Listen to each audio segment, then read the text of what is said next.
саясий фальсификацияланган. Биздин ошол Кемпир-Абад боюнча камалып аткан саясатчылардын, жарандык коомду, журналисттерди, укук коргоочуларды сатып ала албагандан кийин бардыгына Садыр айтып атпайбы, менден баары кызмат сурады деп. Бир дагы биздин мүчөбүз кызмат сураган эмес. Тетирисинче биздин камалып аткан саясатчыларды, жарандык коомдун өкүлдөрүн, укук коргоочулардын бардыгына колдорунан келишинче кызмат сунуш кылып сатып алганга аракет кылды. Сатып ала албагандан кийин айла жок ушинтип камашка туура келип атат. Булардын бардыгы ушул Кемпир-Абадты эптеп тынч өткөрүп берейин Өзбекстанга. Ошону менен эптеп ошолорго кызматташып, алар менен жакшы болуп, кызматымды кырмап турайын деген аракетинин гана жыйынтыгы болуп эсептелет. Протоколдорду өзгөрүп атат деп айтып. Протоколдор өзгөрүп атат. Биз дагы таң калып атабыз. Протоколдордун өзгөргөнүнө мен көргөзөйүн. Өткөндөгү протокол менен азыркы протоколдун асман менен жердей айырмасы бар. Мурда токтомго кирген адамдар жок болуп кетти. Мурдагы койгон күнөөлөрдүн бардыгы таптакыр башка болуп, азыркы бүгүнкү токтомдо таптакыр башка күнөө болуп атат. Бул эмне деген сөз? Бул деген сөз, булар сабатсыздар. Азыркы отурган бийликтегилердин бардыгы сабаты жок, билими жоктор. Булар ойлогон Кемпир-Абад боюнча камасак, биз ошо менен булардын бардыгын үнүн басабыз деп. Анан кийин түшүндү, Кемпир-Абад менен камап утулганын эми билишти. Анткени бүгүн, эртең, тарыхта кимде ким Кемпир-Абад менен камалды, бардыгы баатыр болот, бардыгы патриот болот, бардыгы кыргыз элине кызмат кылган саясатчылар, жарандык активисттер жана укук коргоочулар болот. Ал эми Кемпир-Абад боюнча камап аткандар, алардын бардыгы келечекте утулат жана кыргыз элинин каргышына кала тургандар болот. Ошон үчүн эми айлалары кеткенде Кемпир-Абад деген сөздү алып, биздин бардыгыбыз төңкөрүш уюштуруп атат. Ошого аракет кылган деген эми башка жомокту токуп атышат. Мына булардын сабатсыздыгынын жыйынтыгы. Бир дагы иште далил жок. Мисалы мынакей, мени эмне үчүн камады деген суроого өздөрү жооп бере алышпайт. Мен керек болсо митинг кылалы деп айткан эмесмин. Мен тетирисинче ошол жерде чогулушта айткан, биз Садыр Жапаров менен жолугалы. Оппозиция ошол менен тил табышканга аракет кылалы. Сүйлөшүү жүргүзөлү деп. Эми мага эмне күнөөлөрүн коерун таппай, муну окшогон мамлекеттик төңкөрүш жасаганга аракет кылган деген бүгүн башка токтомду токуп келишти. Ушул. Мен силерге бир нерсени айтып берейин, дагы маанилүү. Бизди Жапаров айтып атат, элдин бардыгынын башына айлантып атышат булар Кемпир-Абад боюнча деп. Эми мен бир фактыларды айтайын, урматтуу журналисттер. Мынакей өзүңөр таап алсаңар болот, интернетте мунун бардыгы жүрөт. Ташиев 25 апрелде Куршапта эл менен жолукканда эмне деп айтты эле? Ташиевдин сөзү, эми сөзүнөн анча-мынча жаңылышы мүмкүн да, болжол менен. Ал айткан, Кемпир-Абадты эгерде эл талап кыла турган болсо, силер талап кыла турган болсоңор, менин атам ушул жерде өскөн, менин апам ушул жерде өскөн, чоң атам ушул жерде өскөн. Биз силер айта турган болсоңор, силер бийликтин булагысыңар. Биз Кемпир-Абадты бербейбиз деген. Чынбы?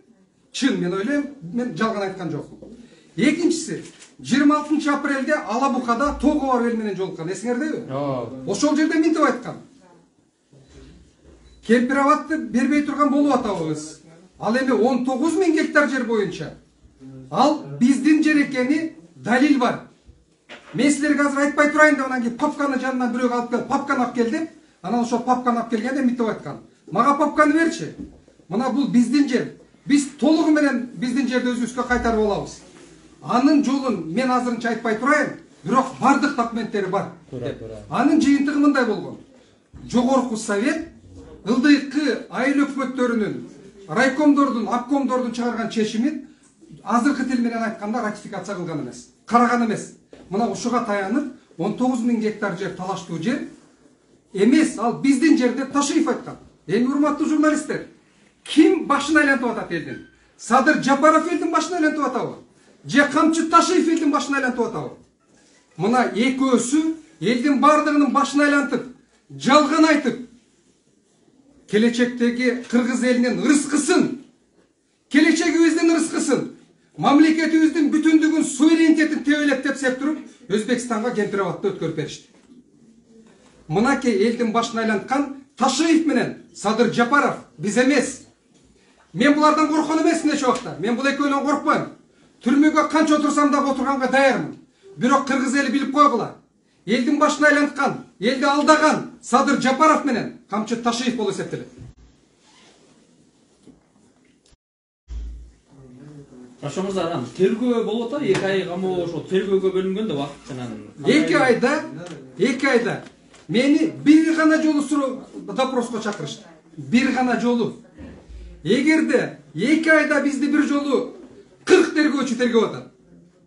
Мынакей Ички иштер министрлигинин алдында, ошол тергөө башкармалыгында 40 тергөөчүдөн турган атайын топ түзүлгөн. Эгерде ошол 40 тергөөчүдөн турган топ 2 айда бизди бир жолу тергей турган болсо, ошол чакырганда Равшан Жээнбековдон берген суроолорун айтып берейинби? Эмне деген суроо берет мага? Facebook баракчаң барбы? Эми ошол 40 тергөөчүнү тергей турган иши айтпачы.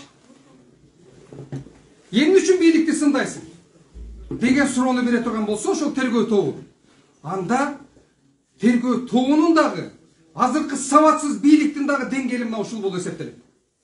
2 айда 40 кишинин берген суроосу мага ушул.